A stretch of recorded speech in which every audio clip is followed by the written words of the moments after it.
Halo Detikers, apa kabar semuanya pada malam hari ini ya? Tentu diharapkan ini semuanya sehat-sehat dan juga tetap bersemangat ya walaupun udah jam segini gitu. Nah, karena di malam hari ini di program The Mentor kali ini bersama saya Daniel Wiguna yang selama 1 jam ke depan ini akan mengajak para Detikers untuk berbincang topik-topik bisnis yang kekinian ya. Jadi ini harus pada semangat ya karena topiknya menarik banget hari ini dan juga sangat-sangat mainstream begitu ya bagi para Detikers yang sudah tidak gimana ya kita bilangnya tidak terlalu awam begitu dengan dunia investasi dan juga dunia trading. Nah, kalau di episode sebelumnya kita itu bahas soal bisnis digital dan juga offline. Kali ini topik bahasan kita soal investasi kripto. Nah, anti mainstream banget kan ini ya. Kita tahu kalau investasi kripto ini diminati oleh para milenial ya, utamanya bagi cuan hunter nih, kita bilangnya cuan hunter gitu ya, yang suka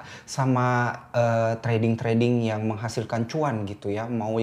Mau tradingnya itu dibilang instrumennya berisiko sampai yang kurang berisiko asalkan menghasilkan cuan. Ini biasanya banyak sekali diminati oleh para milenial. Tapi udah tahu belum nih ya kalau risiko investasi ini lebih tinggi dibandingkan dengan instrumen-instrumen lainnya. Kita kan tahu nih ya ada instrumen reksadana, ada instrumen emas gitu ya, ada saham, kemudian adalah yang tradingnya juga di foreign exchange atau pertukaran mata uang. Nah, ini muncul lagi satu lagi ya, kripto yang baru-baru ini digandrungi oleh para milenial. Tapi sebenarnya kalau kita lihat sih bukan cuma milenial doang yang main gitu ya. Yang udah tua juga ya, investor-investor yang usia lanjut gitu ya, yang umur 50, 60 itu juga katanya masih ada loh yang suka trading atau investasi di kripto ini. Nah, hari ini kita akan bahas risiko hingga strategi investasi kripto yang belakangan ini trennya kalau para teman-teman dan juga sobat-sobat milenial yang pencari cuan ini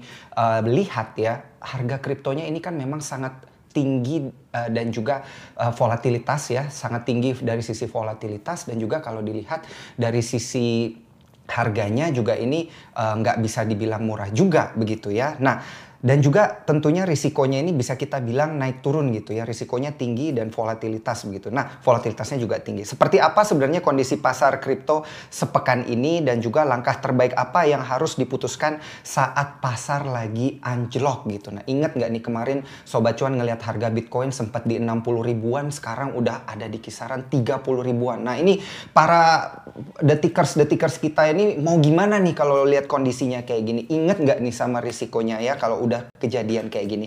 Langkah terbaik nih yang harus diputuskan saat pasar lagi anjlok ini kira-kira apa dan haruskah kita berhenti begitu ya investasi dikala indikator pasar mulai memerah atau koreksi melulu gitu ya. Kita akan bahas bersama Young Investor yang juga founder dari Ternak Uang. Nah, ini pasti para detikers ini, para cuan hunters ini semuanya udah nggak asing lagi gitu ya dengan narasumber kita pada malam hari ini. Kali ini sudah hadir narasumber kita via Zoom, yaitu ada Mas Timothy Ronald, di mana Timothy ini selain menjadi salah satu founder Ternak Uang, dia juga bisa dibilang young investor dengan pengalaman di dunia investasi. Jadi buat detikers yang ingin bertanya atau konsultasi, bisa langsung ke Timothy ya nantinya. Nah, langsung saja kita sapa ini Mas Timothy. Halo Timothy. Halo Mas Daniel, apa kabarnya? Kabar sehat selalu pastinya ya Mas Timothy ya. Ini walaupun di tengah pandemi kita ini sebagai cuan hunters ini harus tetap sehat supaya bisa cari cuan, bener nggak nih Mas Timothy? Betul banget, jadi kita harus sehat juga sama-sama. Harus sehat selalu ya. Nah, langsung aja ya Mas Timothy, ini kita diskusi terkait dengan tema kita hari ini. Kita melihat tentang pasar kripto tapi tidak hanya melihat cuannya gitu ya. Kita juga harus ingat di sisi lain ini ada risikonya. Nah, kita membahas ini lebih lanjut. Kalau kita lihat dari sisi pasar kripto sendiri kan Mas Timothy, ini kan 2 minggu lalu pasar kripto ini terlihat lagi anjlok. Nah, sekarang seperti apa sih sebenarnya kondisinya? Ini kan pastinya ada banyak pertanyaan dari detikers yang sedang nonton nih, mau gimana dan apa sebenarnya yang terjadi nih sama pasar kripto. Jadi sebenarnya saya ingat banget waktu mungkin beberapa minggu lalu atau bahkan bulan lalu itu semuanya hype sama kripto gitu. Kita lihat Betul. misalnya Instagram story teman-teman kita itu hampir semuanya diisi oleh cuan kripto, Doge, Bitcoin dan lain-lain. Jadi euforianya memang sangat tinggi gitu, di mana orang lagi greedy banget sama kripto. Dan banyak banget, even teman-teman saya sendiri yang awalnya tuh nggak sentuh kripto, itu semuanya main masuk ke kripto waktu itu. Di saat harga Bitcoin tuh 800-900 juta. Bisa sangat tinggi. Orang bilang waktu itu oh pasti akan dia sampai ke 1 miliar kan. Jadi narasinya seperti itu. Apakah Bitcoin akan tembus 1 miliar? Tapi seperti yang kita tahu, karena banyak masalah regulasi ya, terutama di China, dan juga banyak masalah environmental gitu. Seperti misalnya di saham aja, semua fund-fund besar itu sudah mencondong ke yang namanya ESG. Jadi kan Bitcoin orang bilang nggak ramah lingkungan dan lain-lain. Jadi mereka secara komunitas pun blockchain itu sedang memperbaiki itu. Nah, tapi saya melihatnya resikonya yang utama adalah yang pasti capital loss gitu. Jadi di Bitcoin ini ada yang namanya capital gain seperti di saham juga dan namanya capital loss. Jadi kalau misalnya kita investasi aset kita, pastinya ada resiko yaitu penurunan harga. Resiko yang lain apa? Kita harus lihat misalnya blockchain yang kita invest itu benar-benar ada use case-nya atau enggak gitu. Apakah ini blockchain cuma sekedar project yang akan dirug sama developer atau ini project yang benar-benar ada isinya gitu. Benar-benar dipakai use case-nya dan apa use case-nya. Nah, itu merupakan hal yang penting banget. Kenapa? Kalau enggak, kalian bisa jadi dibong-bongin sama developer. Kalian cuma diiming-imingin project, seperti ada beberapa banyak project yang cuma diiming-imingin saja, lalu nggak kejadian project yang nggak jalan, dan orang banyak yang nyangkut gitu para investor. Jadi saya harap para detikers juga sadar bahwa nggak segampang itu kita mau cuan cepat gitu. Karena di dunia ini nggak ada yang namanya cuan dengan gampang.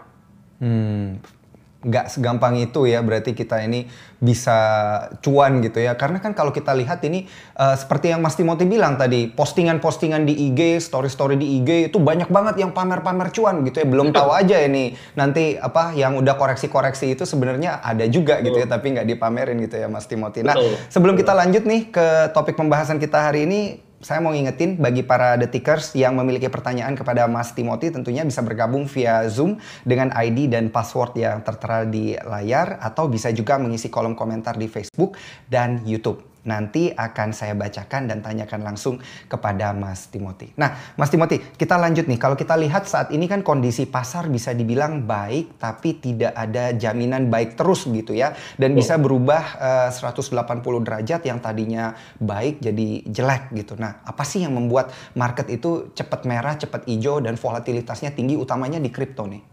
Kalau di kripto itu sangat bergantung sama yang namanya regulasi sebenarnya. Jadi kalau kita perhatiin dari beberapa tahun belakangan, setiap kali ada berita bahwa China itu anti kripto atau Bitcoin, harga pasti drop gitu kan.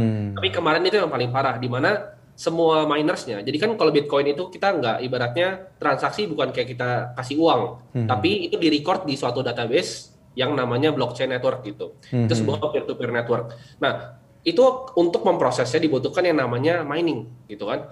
Jadi para miners ini yang di China itu semuanya diusir gitu. Jadi banyak yang pindah ke negara-negara lain, dan itu merupakan karena China kan salah satu yang paling besar ya. Populasi minersnya. Jadi itu sangat berdampak sekali sih terhadap harga kripto seperti itu. Baik, tapi ini juga menjadi pertanyaan begitu bagi para trader dan juga investor kripto terkait dengan cara ngelihatnya ini gimana, cara ngukur valuasinya ini gimana. Bener nggak sih katanya cryptocurrency itu nggak punya dasar fundamental gitu, Mas Timothy? Pendapat Mas Timothy sendiri gimana nih? Kalau menurut saya kripto itu pasti ada dasar fundamentalnya, seperti semua aset kelas. Pasti kripto itu banyak juga fund yang udah masuk kripto. Kenapa? Karena kripto itu sudah diakui sebagai sebuah aset kelas gitu. Nah, bahkan sertifikasi CFA saja institusinya sudah mengeluarkan research tentang kripto gitu. Jadi kripto itu sudah diakui sebagai sebuah aset kelas. Nah, problemnya gimana caranya kita bisa dapat cuan kan, atau melihat nilai intrinsiknya bisa kemana gitu. Ada beberapa metode yang bisa dipakai gitu. Yang pertama itu adalah on-chain analysis. Jadi kita bisa lihat misalnya seperti situs yang beberapa ada yang gratis, seperti namanya Glassnode, kita bisa lihat on-chain analysis seperti apa di sana. Dan yang paling banyak nih, yang orang paling suka mungkin biasa dari forex pindah, itu menggunakan analisa teknikal. Jadi kita lihat nih, secara volume kira-kira seperti apa ke depannya. Dan misalnya project-nya ke depan tuh ada perkembangan seperti apa. Apakah di Ethereum itu di Agustus ini ada suatu project lagi atau gimana gitu. Jadi kita harus bisa analisa on-chain-nya dan juga sentimen dari pasar. Baik, ini sebelum kita masuk ke pertanyaan terkait dengan risiko-risiko sendiri, ini kan banyak yang bilang investasi dan juga trading di kripto ini katanya this is a whole another level gitu katanya. Ini profil risikonya udah yang di atas agresif deh kalau trading di atas kripto gitu. Nah ini apa sih sebenarnya yang membuat orang-orang tuh berpikir seperti itu? Kan kita tahu ya sebelumnya ada instrumen-instrumen investasi dalam negeri, reksadana, saham, dan juga beli emas antam gitu ya misalnya. Nah tapi kalau trading di kripto itu seakan-akan ini kayak jauh lebih susah gitu ya, jauh lebih berisiko daripada instrumen-instrumen ini. Nah ini kenapa nih jadi seperti itu nih pemikiran-pemikiran para detikers kita? Menurut saya yang paling concern saya terhadap orang yang baru mulai masuk ke market dan coba ke kripto adalah waktunya sebenarnya. Dimana kalau saham kita tahu ada jamnya gitu. Kita ada waktu istirahatnya juga buat makan siang. Kita bisa santai-santai nanti sore sama malam. Sedangkan di kripto ini sedikit berbeda gitu Mas. Saya sebenarnya investasi kripto tuh udah cukup lama gitu. Tapi waktu itu saya sayangnya nggak investasi banyak. Saya cuma coba sedikit-sedikit doang trading. Nah ini menarik nih ceritanya Mas Timothy ini. Gimana Mas Timothy? Saya tuh udah pernah sebenarnya investasi kripto dari tahun 2016 gitu. Tapi cuma sedikit banget waktu itu. Saya cuma beli ETH, saya beli ada Stellar Lumens waktu itu namanya. Ripple juga sampai sekarang masih ada, tapi saya cuma beli sedikit. Nah, suatu saat, waktu itu 2017 itu naik tinggi banget gitu. Dan semua orang bilang Bitcoin ini adalah new paradigm gitu. Dimana orang semua harus invest di kripto gitu kan, pas tahun 2017. Dan yang kita tahu semuanya ada crash yang luar biasa besar waktu itu. Jadi Bitcoin dari harga sekitar 400-500 juta, hancur langsung semuanya, sampai 70-an juta. Nah itu terjadi kalau saya nggak salah ya, karena saya ngalamin waktu itu. Itu terjadi jam 5 pagi di waktu Indonesia gitu. Dan saya ingat itu HP saya bunyi gitu. Nyala bahwa oh ini turun semua gitu. Crash gitu ya bilangnya ya berarti ya? Betul. Dan di kripto itu nggak ada yang namanya auto reject atas. Dan juga nggak ada yang namanya auto reject bawah. Jadi dia sekali turun, ya satu candle langsung lurus tuh warna merah. Itu kalau keluar dan nggak ada bit overloadnya tuh nggak kayak di saham gitu. Kalau saham kan cuma sedikit tuh. Betul. Tuh banyak sampai panjang gitu. Saya keluarnya harus sampai jadi kayak anak warnet itu. Iya, ini sedikit. menarik sih Mas Timothy. Kan ini kalau bagi detikers yang belum kurang lebih paham gitu ya, kalau auto reject atas di saham itu kan 25% gitu ya sekarang ya. Kalau auto reject bawah sekarang ada di 7%. Di kripto nggak ada gitu ya. Jadi terjun gitu ya. Terjun dan bisa terjunnya kapan aja. Bisa aja lagi tidur terjun dan lagi nyantai-nyantai pagi-pagi terjun gitu. Jadi kalau saya rasa nggak dalam kapasitas semua orang untuk melihat market tuh bisa 24 jam seperti itu gitu.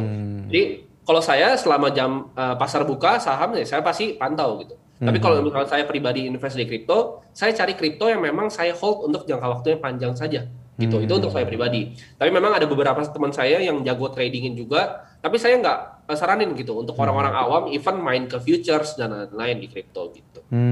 Gitu. Jadi selain masalah waktu tadi nih, risiko-risiko yang perlu diperhatiin oleh para detikers kita nih, para cuan hunters juga ini apa aja nih kalau kita investasi di kripto? Selain nilai auto reject-nya juga yang nggak ada gitu ya dan masalah waktu, ini apa aja sih yang perlu diperhatiin risikonya, Mas Timothy? Resiko yang paling harus kita perhatiin adalah sebenarnya gimana caranya kita money management yang baik gitu. Jadi kita harus terapkan kalau di kripto, kalau kalian coba trading ke koin-koin yang orang biasa bilang seperti shitcoin gitu, kalian harus terapin money management yang disiplin gitu. Jangan kalian masuk dengan nggak apa-apa nih kita average down terus gitu kan. Kalau average down terus tuh ujung-ujungnya biasanya boncos gitu. Jadi yang kita bisa lakuin yaitu kita set dulu trading plan kita tuh seperti apa di kripto gitu. Upside kita mau berapa, downside kita mau berapa. Karena gini, di dunia investasi itu yang penting adalah kita memanage downside kita, bukannya nyari upside yang tinggi. Tapi kita jangan hilang duit dulu in the first place. Kalau duitnya hilang, mending dikasih saya aja gitu. Jadi nggak usah. Kan?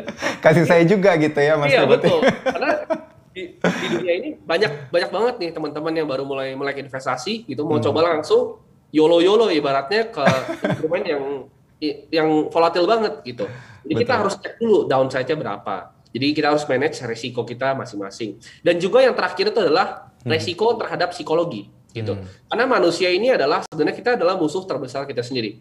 Di mana kita ada beberapa psikologi yang ini di semua market tuh ada gitu. Dan yang paling prominent tuh adalah namanya loss aversion bias. Jadi kita sebagai manusia itu lebih pilih nggak mau untung dibanding mau rugi gitu. Kita lebih pilih nggak mau untung dibanding mau rugi.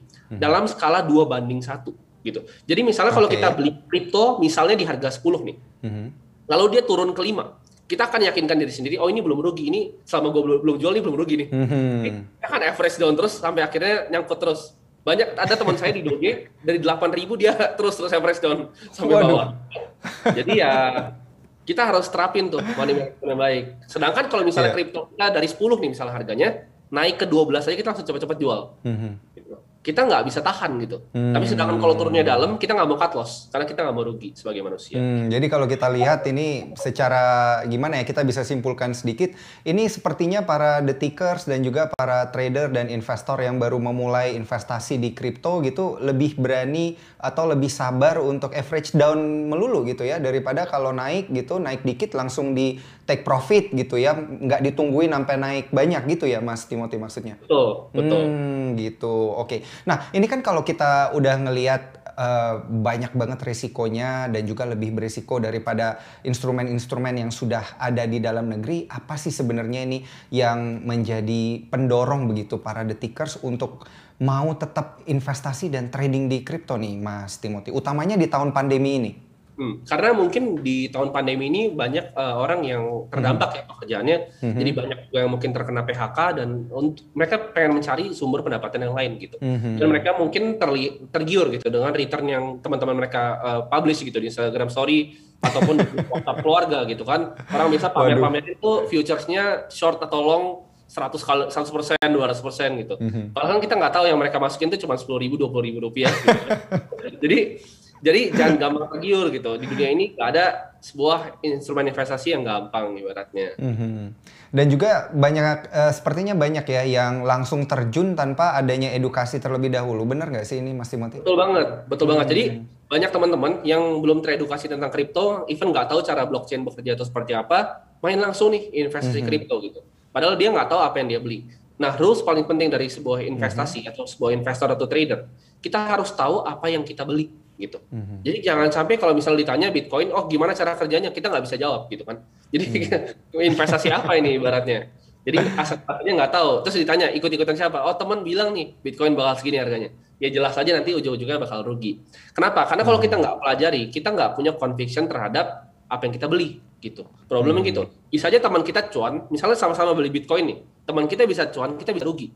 Karena dia tahu analisanya, kita enggak. Padahal sama-sama aset kelas yang dibeli sama gitu. Nah, jadi kalau kita ngelihat nih ya, ketika sedang anjlok nilai investasi kripto buat calon investor ini, hal yang harus dihindari sebenarnya apa sih? Atau justru ini menjadi kesempatan untuk menjadi peluang masuk investasi kripto gitu? Karena kan banyak yang bilang buy the dip gitu ya kemarin, yang mencuat begitu ya di pasaran, beli waktu lagi koreksi, tapi ternyata koreksinya jauh lebih dalam. Nah ini jadi harus gimana ini kita menyikapi yang kayak gini-gini Mas Timothy? Jadi banyak banget tuh, emang saya juga dengar teman-teman saya banyak yang bilang buy the dip, ayo kita buy the dip. Kita nggak pernah melakukan analisa gitu, kira-kira ini trennya sedang apa pasar kripto gitu. Kalau saran saya nih, untuk yang benar-benar pemula nih, mau ibaratnya terjun ke kripto, kan banyak yang misalnya punya modal misalnya 5 juta rupiah nih, gua langsung masukin semua 5 jutanya, jangan kayak gitu. Nanti begitu 5 juta turun, ntar bilang oh ini judi nih, ini jelek nih gitu kan. Tapi kita coba dulu dengan jumlah uang yang lebih sedikit. Gitu. Coba kita misalnya sisihkan 200.000. Misalnya 200.000 itu kita willing to lose lah ibaratnya. Jadi kita masukin ke misalnya kita beli Bitcoin, Ethereum atau koin yang lain 200.000 aja. Kita rasain. Kalau misalnya dia naik, dia turun, rasanya kita apa sih secara psikologi gitu. Karena beli kripto itu nggak cuma soal analisa. Menurut saya itu setengah-setengah, 50% analisa, 50% itu mental. Nah, banyak yang belum punya mentalnya main terjunin semua uangnya. Dan itu akan makin kacau lagi nanti mentalnya di saat aset yang kita beli turun. Jadi kita start small dulu gitu. Kecil-kecil dulu cobanya. Jadi jangan langsung masukin semua uang kita. Rasain dulu market kalau misalnya lagi naik kita senang kayak gimana, kalau lagi turun kita sedih kayak gimana gitu. Jadi kita harus tahu nih profil resikonya masing-masing. Karena setiap aset kelas tuh untuk tujuannya beda-beda. Karena tujuan kita akhirnya investasi adalah untuk mencapai tujuan keuangan kita masing-masing. Baik, berarti ada tujuan ini yang harus disesuaikan dengan profil risiko. Untuk para trader dan investor kripto sendiri, profil risiko yang cocok sebenarnya apa sih? Apakah yang konservatif, yang moderat, atau yang dibilang agresif, atau yang seperti apa nih? Kalau misalnya ini saya gambarkan ya ke Mas Daniel ya. Kalau misalnya kan orang bisa ada skornya 1-10 agresif, moderat, dan juga konservatif ya kan. Kalau saya itu mungkin kalau 1 dari 10 saya 100, saya sangat agresif. Super agresif ya berarti. Iya, misalnya saya investasi di saham aja, itu cuma beli 1 atau 2 saham aja. Jadi saya all in biasanya. Dan saya masuk tuh bukan saham-saham kayak blue chip itu enggak. Saya masuk saham-saham yang lapis 3 bahkan. Jadi itu aja saya sudah sangat agresif. Tapi untuk porsi kripto saya cuma masukin kurang dari 5% dari aset saya gitu. Jadi itu sesuatu uang yang saya willing to lose lah gitu. Jadi saya nggak akan masukin even sampai 10%, bahkan 20%. Menurut saya 5% itu udah sangat amat banyak gitu. Jadi saya juga dorong teman-teman buat tahu nih profil resikonya. Kalau misalnya ternyata moderat atau konservatif, jangan even sentuh kripto gitu. Tapi cobalah pakai yang sesuai dengan profil resiko kalian, seperti reksadana, seperti misalnya produk obligasi yang lain gitu. Jadi jangan coba langsung masuk ke kripto.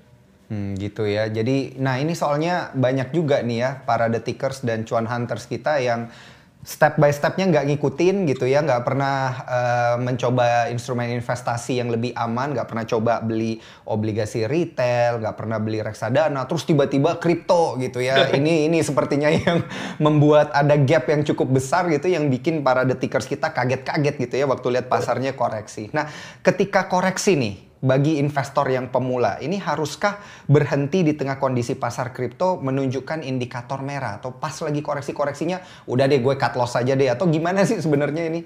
Seperti yang tadi saya bilang, kita harus punya trading plan-nya masing-masing gitu. Kalau misalnya saya ada temen yang trading di dunia kripto, dia kalau misalnya mau bear market atau market sideways, dia nggak ada masalah. Kenapa? Karena dia udah memiliki yang namanya trading plan. Kita harus tahu nih, oke, misalnya kita beli suatu koin, saya misalnya mau upside-nya itu bisa 15% gitu. Tapi saya limit downside-nya jangan sampai 5% gitu. Jadi kalau misalnya lewat dari 5%, saya langsung cut loss. Itu kalau misalnya saya trading di kripto gitu. Tapi untuk yang lebih investor, yang lihat misalnya suatu saat nanti use case misalnya Ethereum bakal dipakai di seluruh dunia gitu kan, atau Bitcoin bakal suatu saat bakal jadi mata uang mungkin gitu kan, mereka mungkin percaya gitu kan, yang ada alirannya namanya Bitcoin maksimalis, yang nggak ada problem, kalian tabung aja semua uang kalian sedikit demi sedikit di Bitcoin gitu. Jadi mau market naik turun ke kiri kanan joker balik, kalian tetap tabung aja gitu. Ini berarti dengan horizon investasinya berapa tahun nih untuk para detikers kita yang seperti itu profil risikonya? Betul. Kalau misalnya kalian mau menjadi seorang investor di dunia kripto, saya sarankan even hold yang lebih panjang gitu. Karena kalau misalnya kita balik secara 5 tahun, walaupun kripto itu belum terlalu panjang ya, mungkin baru beberapa dekade, tapi kalau misalnya kita tarik ke 2017 gitu kan, all time high 2017 tuh harga sekarang gitu. Jadi kita nggak tahu nanti all time high yang kemarin tahun 2020, 2021 itu bakal jadi mungkin harga di masa depan yang wajar gitu kan. Jadi tergantung horizonnya, tapi kalau buat kalian investasi, saya saranin 5-10 tahun holdnya. 5-10 tahun, ini dicatat sama para detikers. Karena kita ada pertanyaan langsung ini dari detikers, Mas Timothy, yang sudah bertanya melalui YouTube atas nama Yuda Barata. Pertanyaannya adalah, menurut Mas Timothy, berapa persen up and down-nya yang baik di kripto? Ini mungkin untuk membatasi gitu ya. Kalau naik kita batasi berapa, kalau turun kita batasi berapa?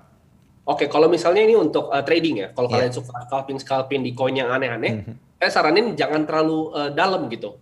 Jangan pernah misalnya sampai 10% loss-nya gitu. Tapi kalau upside-nya saya bisa 20 sampai lebih gitu.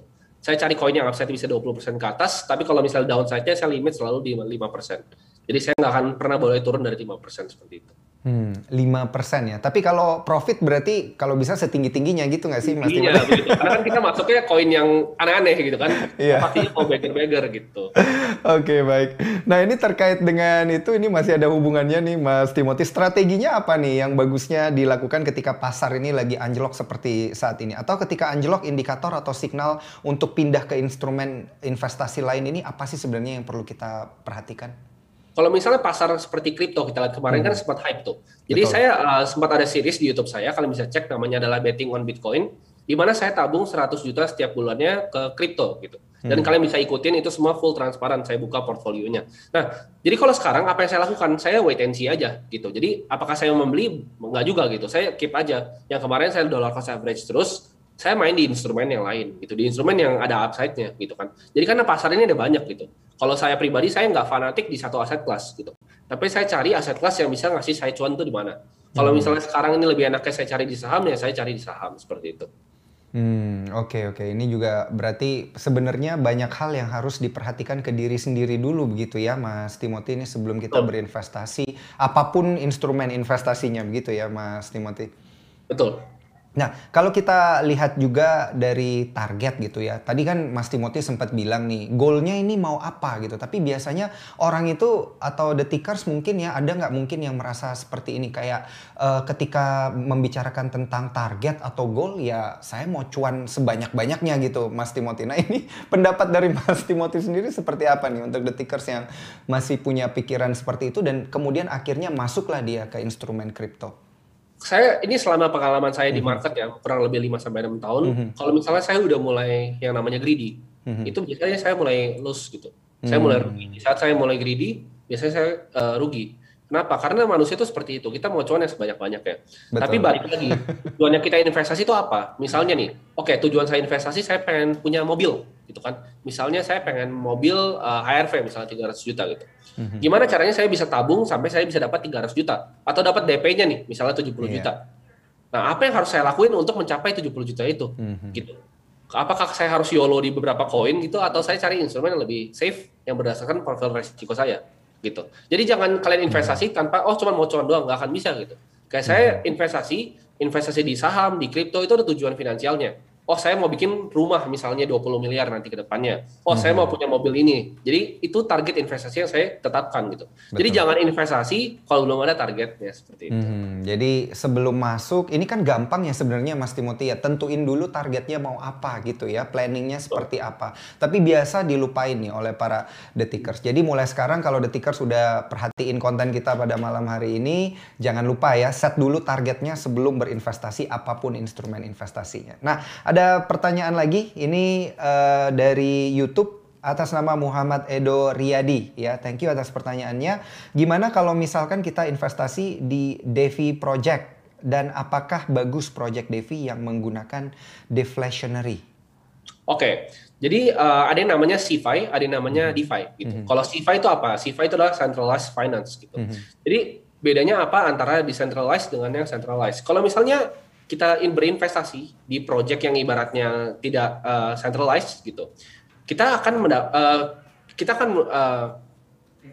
ketika seorang melakukan payment itu kan di broadcast langsung ya kan ke peer to peer networknya. Jadi ibaratnya kalau centralized finance itu ada bank sentral yang mengatur ya kan. Sedangkan kalau para kripto ini mereka memiliki mekanisme spesial yang namanya sebuah mining gitu. Di mana bloknya transaksinya itu direcord dalam suatu blockchain. Jadi menurut saya kalau misalnya di zaman yang sudah era yang lebih modern ini ya, jauh lebih baik ketika kita berinvestasi di yang namanya decentralized finance atau DeFi.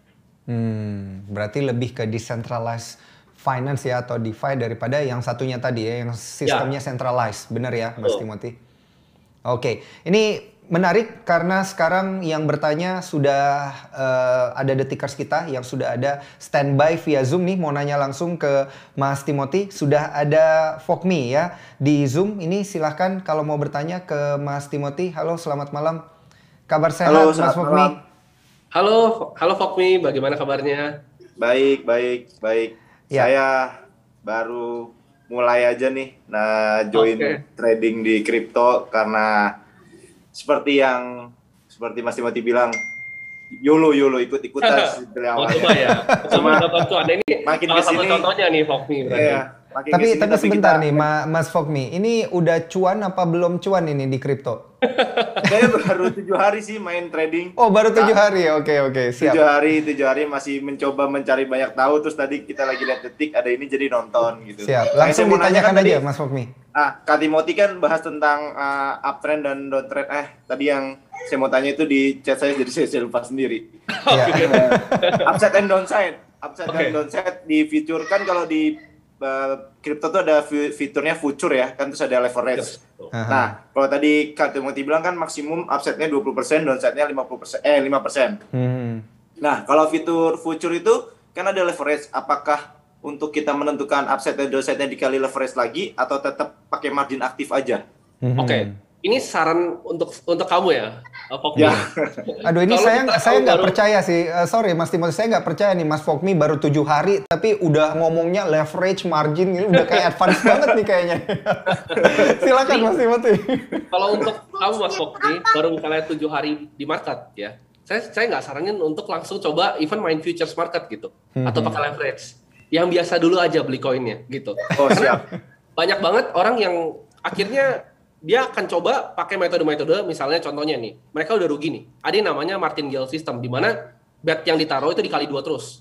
Dan itu akhirnya rugi sampai banyak banget gitu. Jadi saya saranin jangan coba dulu, apalagi melakukan leverage dan margin dan lain-lain. Jadi kalau untuk pemula coba cari yang lebih safe aja. Gitu. Berarti lebih baik main spot market nih ya Kak Timothy ya? Lebih baik di spotnya dulu aja gitu. Jadi jangan langsung ke futures marketnya. Terima kasih. Menarik sekali. Terima kasih pertanyaannya Mas Fogmi. Wah, menarik ya. Ini baru 7 hari Mas Fogmi trading gitu ya, atau investing mungkin tujuannya, tapi udah mau pakai leverage sama margin. Karena kalau kita nggak salah ingat gitu ya Mas Timothy, di IHSG juga kan beberapa waktu lalu ini pernah terjadi penurunan nilai transaksi karena banyak yang margin call gitu ya. Gimana kalau di kripto nih sebenarnya Mas Timothy, ada nggak sih margin call itu? Oh pasti. Margin call itu pasti. Kalau misalnya kita leverage ke 100 kali kan, kalau kita turun sedikit aja itu pasti margin call. Jadi ya bahaya banget, namanya kena likuidasi gitu kan. Jadi ya saya nggak saranin even yang pemula untuk coba langsung ke futures market.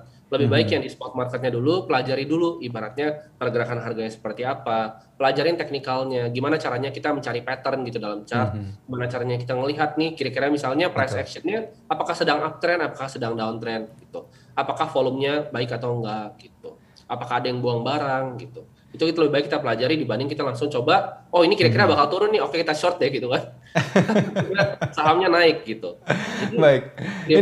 Ini kalau kita ngomong-ngomong tentang risiko dan juga margin call, kalau di kripto sendiri kena margin call itu apa yang terjadi? Apakah akunnya langsung ketutup atau seperti apa tuh, Mas? Kalau misalnya di kripto itu kena likuidasi namanya. Jadi kalau misalnya kita langsung short, terus posisi kita malah naik terus poinnya, ya kita habis uangnya gitu. Jadi sebenarnya sama gitu. Jadi saya nggak rekomendasi, karena ya itu mungkin bisa untungnya berkali-kali lipat ya. Mungkin banyak teman-teman yang lihat juga misalnya cuma masukin uang 200.000 gitu. Saya lihat teman saya ada yang coba masukin 500.000 itu sampai gede banget gitu uangnya, karena main futures tadi. Tapi sama dengan gampangnya dapat uangnya, uang hilangnya cepat juga gitu. Gitu, berkali-kali lipat dapatnya, minusnya juga berkali-kali lipat juga begitu ya. Ini juga harus diperhatikan ya buat para detikers. Kalau belum advance, pengetahuannya belum banyak, jangan berani-berani dulu pakai margin, karena istilahnya ini kan pinjam likuiditas gitu ya. Mas Timothy, istilahnya minjem, yang namanya minjem pasti ada bunganya gitu ya. Dan yang namanya bunga ini harus dibayar ya, mau untung atau mau rugi tetap harus dibayar. Mas Timothy, ini ada pertanyaan via YouTube, menarik sekali pertanyaannya dari Linda Anita. Untuk saham itu lebih baik jangka panjang atau pendek sih? Misalnya jangka panjang kisaran berapa bulan, kalau jangka panjang kisaran berapa tahun di hold gitu. Holdnya itu selama apa, Mas Timothy? Ini dari kripto kita juga bahas saham sedikit. Oke, jadi di saham itu apakah holdnya waktunya berapa lama? Kalau misalnya saya pribadi, saya nggak pernah ada jangka waktu apakah harus di hold 5 tahun, 10 tahun itu nggak ada di saham. Tapi yang saya lihat apakah harga sahamnya itu akan menyentuh nilai intrinsiknya atau enggak. Misalnya saya beli suatu saham di harga 100 lembar gitu per sahamnya. Kalau misalnya sahamnya bisa naik sampai 200 dalam waktu 3 bulan, saya akan jual juga dalam waktu 3 bulan. Jadi saya nggak ada jangka waktu yang gimana, tapi saya carinya nilai intrinsiknya. Kira-kira harga saham itu bisa ke harga berapa? Betul. Seperti itu. Berarti yang harus dilihat itu nilai intrinsiknya atau nilai wajar gitu kali ya, Mas Timothy. Nilai wajarnya berapa? Jadi target kalian tuh berapa gitu di sahamnya. Jadi kita harus tentuin target kita, dan kalau misalnya udah tercapai dalam 2 minggu ya bagus dong gitu kan. Tercapai dalam 2 bulan ya bagus. Ngapain tunggu 1 tahun atau 2 tahun gitu. Nah ini yang harus dipantengin sama detikers ya. Targetnya udah tercapai atau belum. Kalau udah tercapai take profit dulu nggak apa-apa ya, Mas Timothy. Oke, ada pertanyaan ini via Facebook. Ini lebih menarik lagi, Mas Timothy, dari Edward Kusuma. Karena Edward Kusuma ini adalah kaum nyangkuters ya. Pertanyaannya adalah, sebagai sangkuters tolong dibantu Mas Timothy, apa yang harus dilakukan buat saya dari kemarin bilang serok-serok tahu-tahu nyangkut, saya harus apa Mas Timothy katanya. Ayo gimana nih Mas Timothy? Ini yang saya bilang tadi, karena kita sebagai manusia itu adalah musuh terbesar kita sendiri. Jadi si Edward ini, si sangkuters ini, dia udah terkena yang namanya loss aversion bias gitu. Karena dia nggak mengakuin bahwa dia salah. Jadi problemnya gini, kalau misalnya kita udah melakukan suatu tesis investasi, bukan berarti tesis itu nggak bisa berubah. Bukan berarti kita itu nggak bisa salah. Tapi kita udah misalnya investasi, kita harus bisa akuin, oke, posisi gue ini udah salah. Terus apa yang harus gue lakukan untuk memperbaiki posisi ini? Jangan keep betting di koin yang salah gitu. Atau even sahamnya salah. Jadi Kalau misalnya kalian udah yakin nih sama koinnya gitu, misalnya kalian beli harganya udah turun, kalian average down terus, yang jadinya kalian nyangkut semua uang kalian. Gitu. Jadi itu pentingnya manajemen resiko dan juga tahu nih kita tuh udah salah gitu. Memang susah sih ngakuin bahwa kita udah salah karena itu dia kita butuh humility di market gitu. Kita harus sadar, kita harus humble bahwa kita tuh nggak tahu semuanya gitu. Jadi kalau kita udah salah ya udah bilang aja oke kita udah salah dan kita cut loss kita cepat gitu. Jangan malah kita tunggu terus kita average down yang akhirnya berujung pada nyangkut.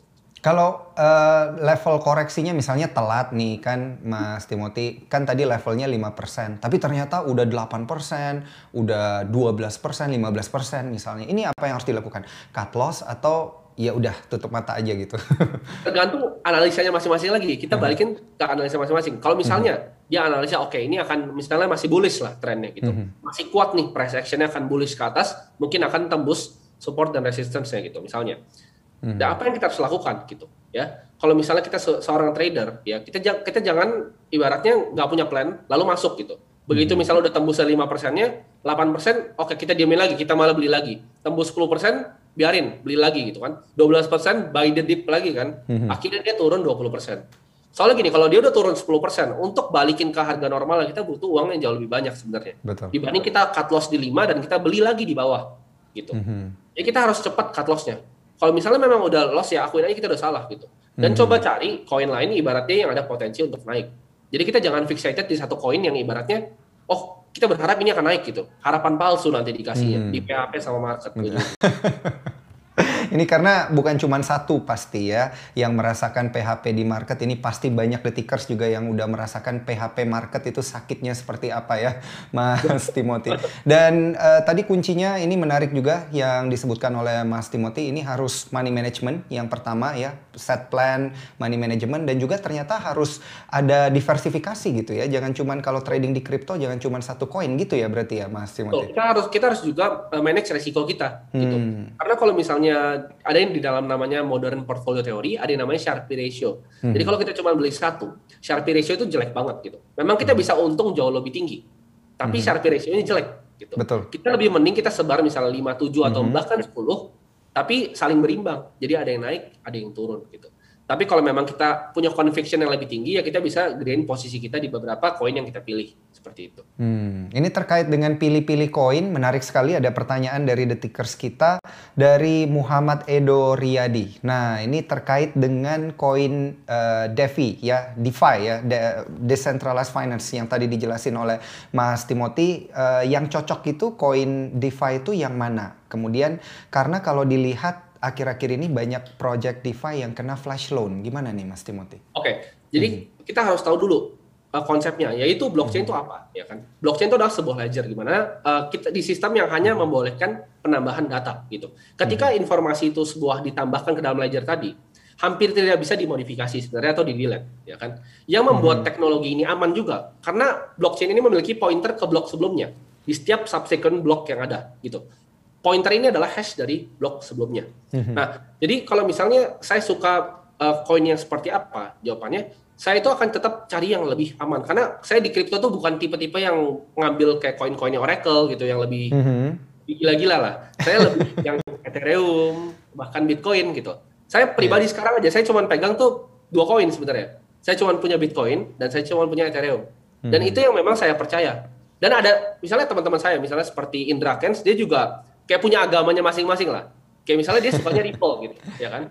Kalau saya sukanya Ethereum dan Bitcoin gitu. Jadi ada juga orang yang suatu aliran namanya Bitcoin maksimalis. Di mana dia bilang semuanya itu salah kecuali Bitcoin gitu. Jadi harus Bitcoin doang. Cuman Bitcoin itu adalah koin yang benar. Nah, ya itu masing-masing lah pilihan orang. Tapi kalau misalnya saya cari yang saya ngerti projectnya. Karena kalau misalnya saya lihat Ethereum gitu kan, oke, projectnya seperti apa use case-nya? Dia dipakai sama X Bullion misalnya, emas gitu. Dia juga dipakai sama misalnya Zipmex pun pakai Ethereum gitu belakangnya. Jadi banyak banget nih project-project yang bergantung pada Ethereum. Dan saya rasa itu nggak akan kemana-mana gitu. Jadi bukan cuma harganya aja, tapi ada use case di balik project DeFi-nya. Nah itu adalah yang saya cari, project-nya seperti apa, dan on-chain analysis seperti apa, dan juga siapa sih di belakang project-nya gitu. Jangan orangnya cuma hit and run dan kabur gitu. Banyak banget soalnya kejadian gitu kan. Kayak misalnya koin-koin yang buatan lokal tuh juga banyak ya seperti itu soalnya. Gitu ya. Jadi harus dilihat di balik itu ceritanya juga seperti apa gitu ya. Story-nya dari koin ini seperti apa. Jangan cuma ngelihat dari market cap-nya doang mungkin ya, Mas Timothy.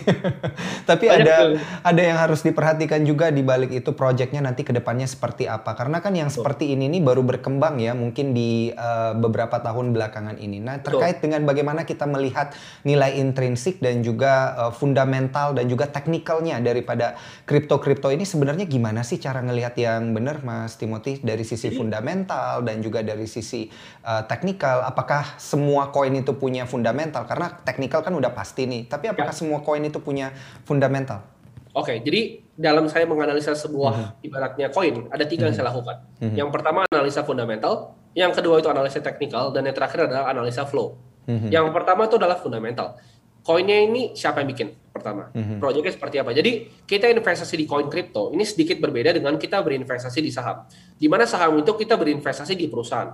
Kalau perusahaan itu kita tahu ada laporan keuangannya, dia punya book value-nya, ada ekuitasnya, gitu, ada asetnya, ada liabilitasnya. Jelas semua di atas kertas kita bisa lihat. Sedangkan kalau kita invest kripto itu kita ngeliat ke depan, ke masa depan. Karena market itu adalah forward looking machine gitu.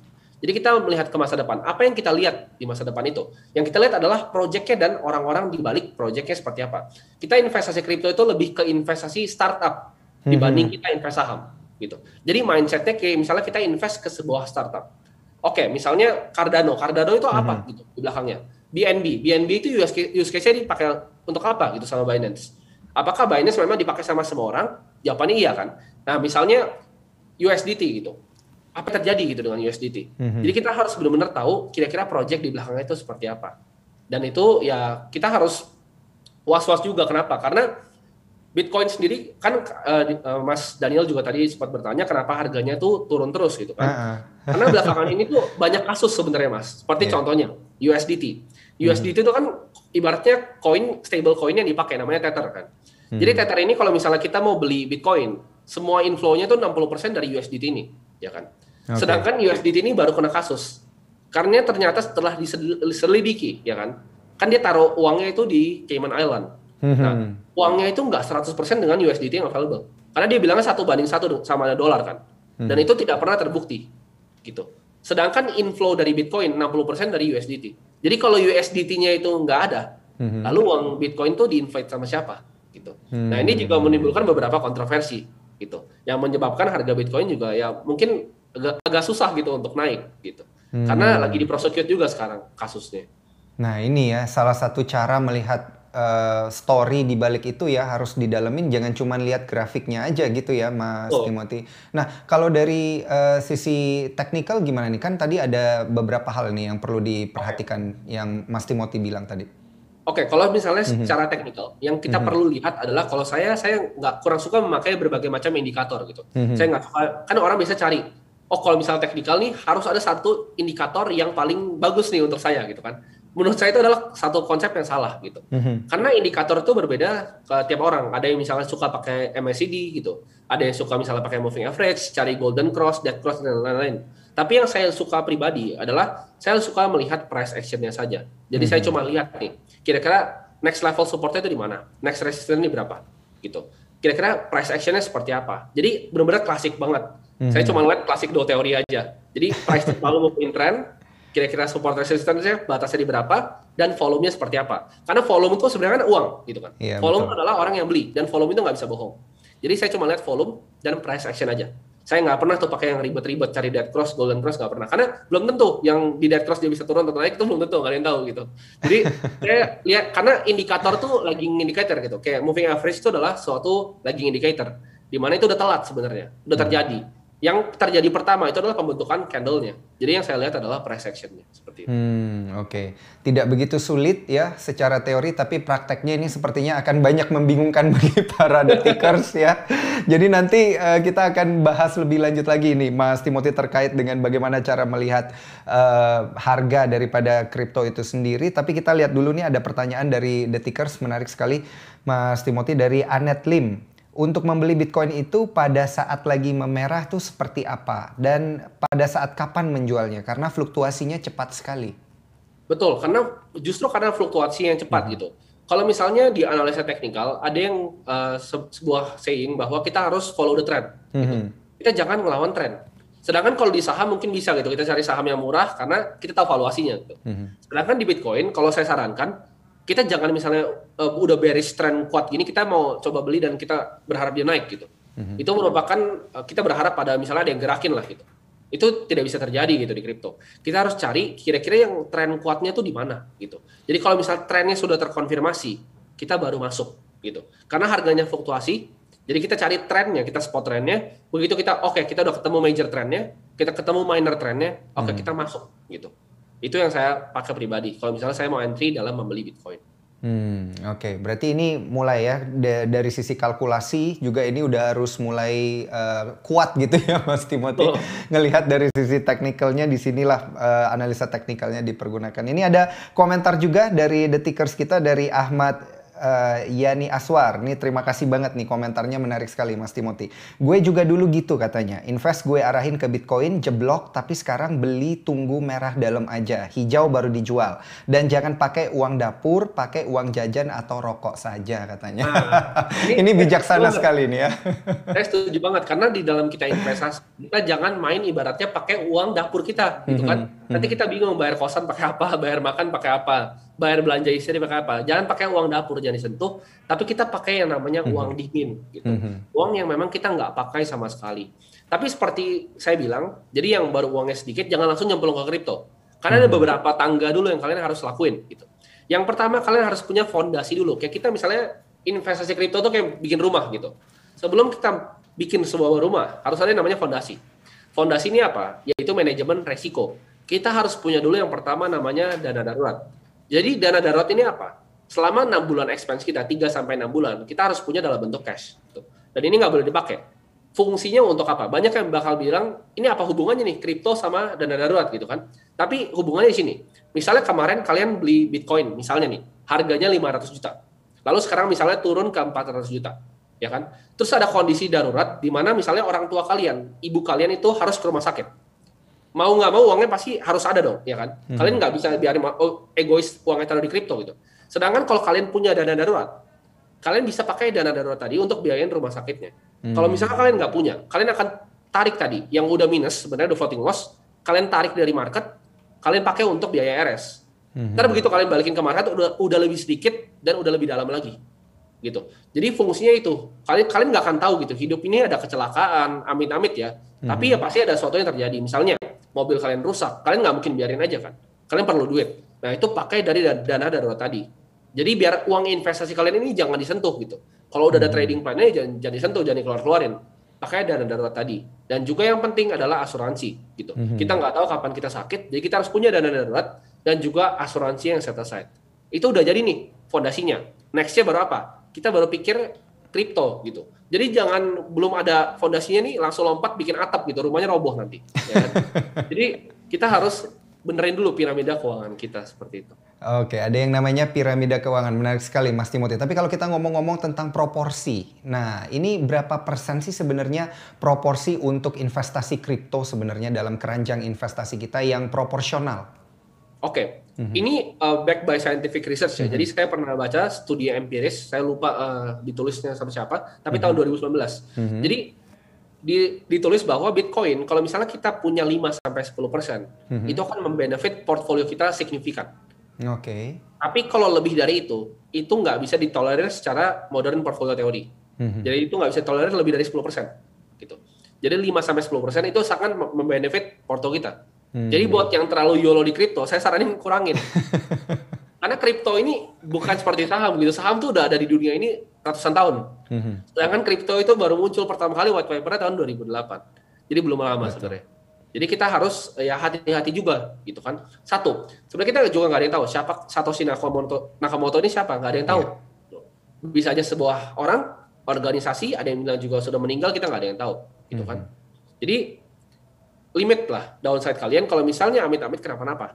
Kalau saya pribadi, saya cuma invest 3% saja dari portfolio. 3% ya, Mas Timothy Ronald aja ini 3%. Tapi sarannya tadi kalau udah super agresif banget 5-10% ya Mas Timothy. Dan yang perlu dipikirkan ini benar banget nih yang di komentar yang diberikan oleh Detikers kita dan juga Mas Timothy, ini jangan cuman karena mau cari cuan seberapa, habis semua duitnya gitu ya Mas Timothy. Nah, sehingga kalau kita lihat ya secara keseluruhan, apakah investasi kripto ini direkomendasikan sebenarnya untuk jangka panjang?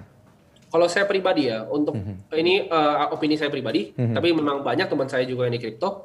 Tapi saya pribadi lebih prefer instrumen yang lain, seperti saham sebenarnya. Kenapa? Karena saya udah tahu jelas gitu. Perusahaannya saya bisa lihat, perusahaannya saya bisa pegang gitu kan. Saya bisa datang ke perusahaannya, saya bisa ikut RUPS gitu kan. Kalau saya dengan sahamnya, saya tahu jelas gitu. Saya bisa tanya sama direksinya, ini kira-kira arah perusahaan itu mau seperti apa gitu. Sedangkan kalau di kripto saya nggak tahu apa.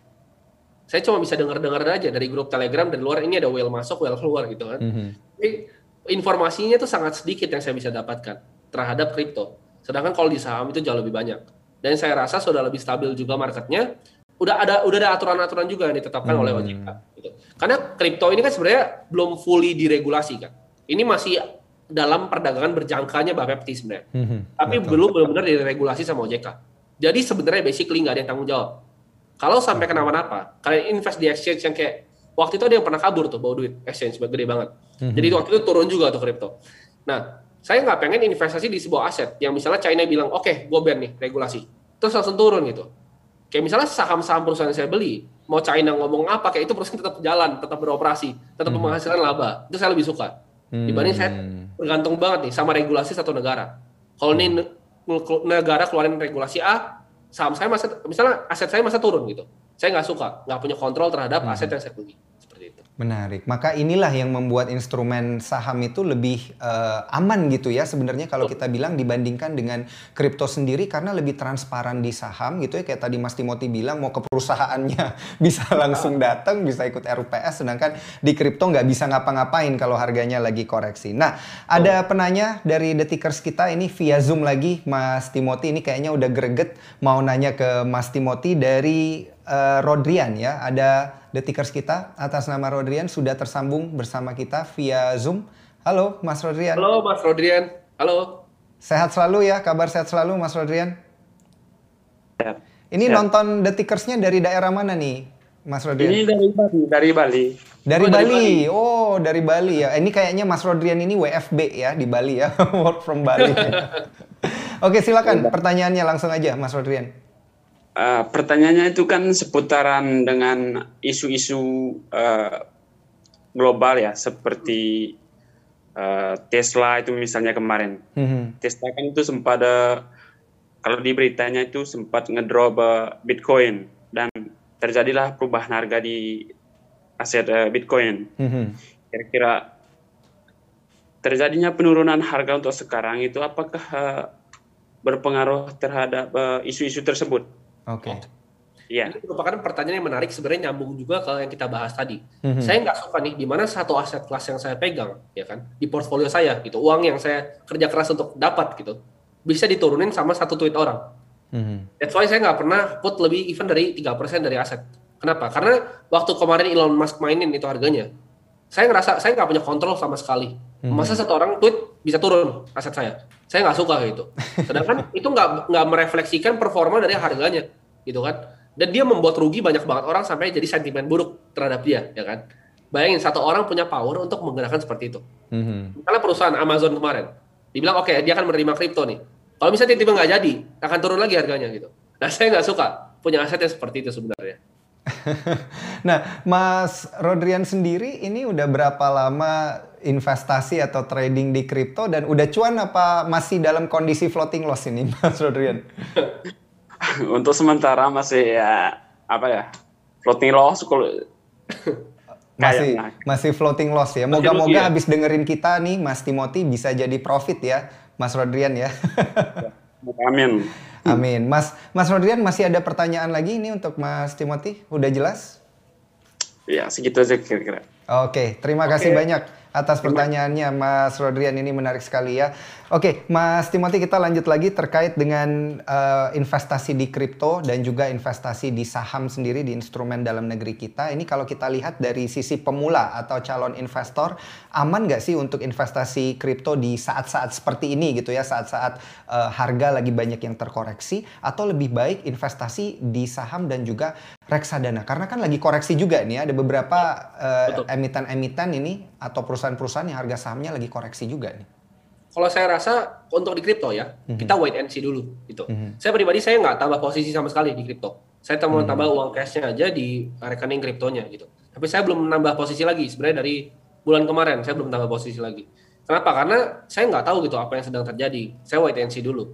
Tapi kalau misalnya nanti harganya naik, saya udah punya asetnya gitu, nggak masalah. Tapi kalau misalnya turun juga saya nggak masalah, karena itu uang yang ibaratnya buat lucu-lucu aja gitu. Tapi kalau misalnya seriusnya, saya lebih prefer jauh lebih saham gitu. Karena saya tahu apa yang saya beli dan perusahaannya seperti apa. Oke, berarti ini saya garis bawahi ya, kita pertegas sedikit nih Mas Timothy ya. Kalau mau investasi atau trading yang serius, bisa cobanya lebih ke saham berarti ya Mas Timothy. Kalau misalnya pengen coba-coba untuk trading di kripto, berarti uang yang dikeluarkan ini udah uang yang siap loss gitu maksudnya? Siap hilang, betul. Karena kalau misalnya kita lihat fund atau institusi besar, nggak ada yang masuk lebih dari 1% di kripto, nggak ada. Gitu. Kecuali misalnya Grayscale ya, karena dia memang ETF yang based on crypto gitu. Tapi selain Grayscale tuh nggak ada. Kalian mau lihat misalnya ARK Invest, kalian lihat Bridgewater, itu nggak ada yang masuk even lebih dari 1%. Nah, fund ini kan orang-orang yang super pinter gitu. Mereka yang setiap hari nih pelajarin semua makroekonomi. Dan mereka even nggak masuk lebih dari 0,5 bahkan 1 gitu. Di bawah itu malah. Kenapa? Karena ya ini aset kelas yang sangat beresiko. Tapi saya melihat kripto ini seperti emas aja. Kayak saya hedging melawan inflasi aja gitu. Jadi ini uang yang emang buat ngelawan inflasi aja udah gitu, nggak lebih nggak kurang.